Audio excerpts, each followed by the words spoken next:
这个就是我们今天住的民宿，它一共有3栋，然后房东呢住在最上面。那我们今天住的是最大间的，我带大家去看看里面长什么样子。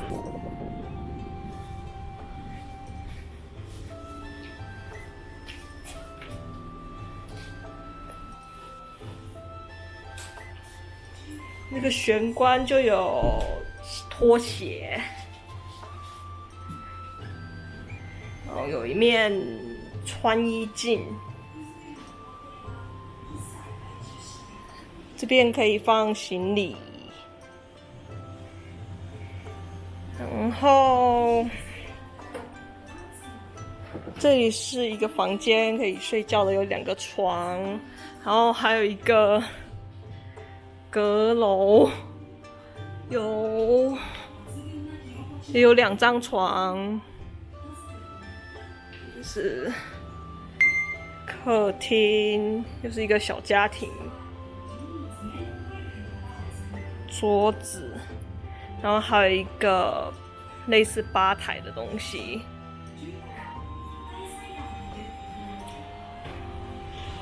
这是洗澡的地方，这里有一间淋浴的，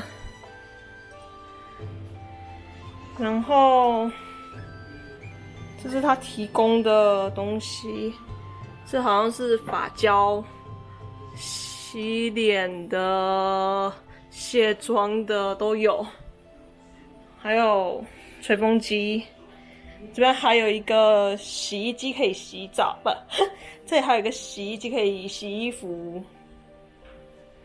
虽然是民宿，它牙刷也都是有提供，毛巾，然后这边有另外一间淋浴的，感觉还不错。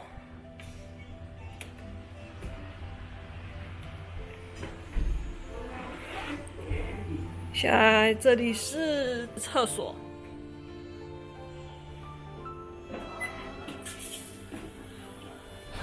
一打开门，马桶就欢迎我们。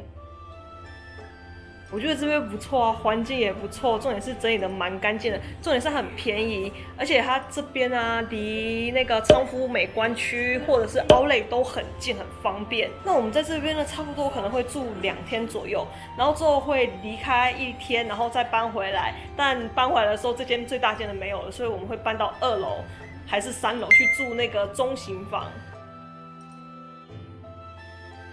这是我们离开之后回来住的房间，它在4楼。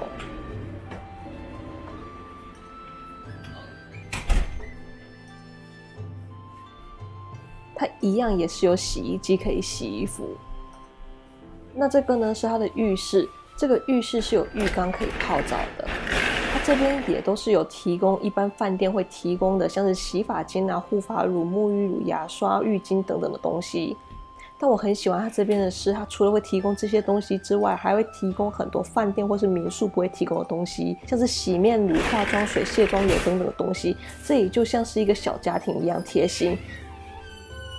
那这个呢是它的厕所，一样也都是免治马桶。那我们因为寄放行李在房东家，房东在我们回来之前呢，就已经先帮我们把行李放到房间了，很贴心哦。那这个是它的厨房，有饮水机、锅碗瓢盆、灶台、冰箱、烤箱、微波炉也都有。如果想自己买东西回来煮或是加热也都可以哦。那这个是它的房间，最多可以坐4个人，所以有4张床可以睡。我不得不说，它的床真的是还蛮舒服的。今天住的这间呢，跟之前那间是同一个房东，这间是他的中型房。那因为之前那间有人住了，所以我们这次回来呢，就是住这间中型房。这间虽然比较小一点，但是感觉也还算是不错啦。大家如果有到冈山昌福来的话呢，可以来住这间民宿。这间民宿的老板呢，人很好，人也很亲切，而且还有2个可爱的小孩。那如果你要离开的话呢，也可以暂时把行李先放在他们家，我们就是这样子。这间呢是我们这是在昌福住的民宿，它最小的房型，最多呢只能住3个人。那那我们这次呢，因为最后一天要退房的时候，我妹妹她要上课，要配合美国那边的时间，所以我们就跟房东商量了一下，他就特别让我们可以晚一点 check out。但是因为我们之前住的那间房间呢，他10点有请人家来打扫，然后刚好这间小型房呢没有人，所以他就让我们先到这间房间来休息，然后让我妹妹上课。那机会难得，我也带大家来看看小型房长什么样子吧。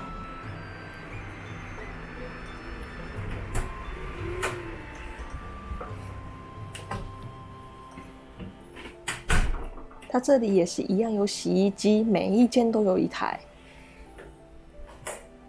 那厕所马桶呢，也一样都是免治的，日本好像都是免治马桶哦。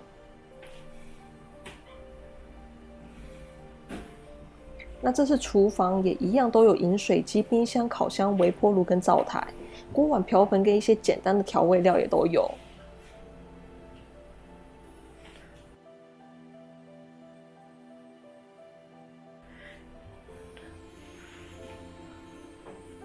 那这是浴室，跟4楼一样，也都是有浴缸的。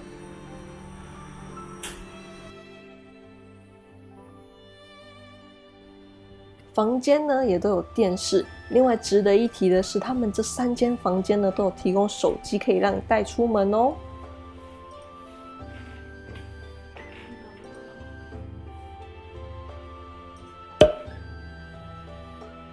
这间是真的有比较小了，最多只能住3个人嘛，当然也是还不错了。那房东人呢真的是超级好的，如果大家有到仓库来的话呢，可以来住这间民宿哦。那有兴趣的朋友呢，我会把网址呢放在资讯栏里面，有兴趣的朋友呢可以自己去查看。不会说日文也没关系，他们有一个专门帮助他们的小助手，会说中文、英文跟日文。如果有需要的话呢，可以联络那个小助手，他就会帮你订房，也可以帮你跟房东沟通。好，那今天这个影片就到这里。如果你喜欢的话呢，不要忘记帮我按赞加分享，还没订阅的朋友们也不要忘记去帮我按下订阅，然后记得打开小铃铛哦。另外 Lisa 也有 Facebook 跟 Instagram，有兴趣的朋友们呢可以去帮我 follow 按赞一下。那我们就下次见啦，拜拜。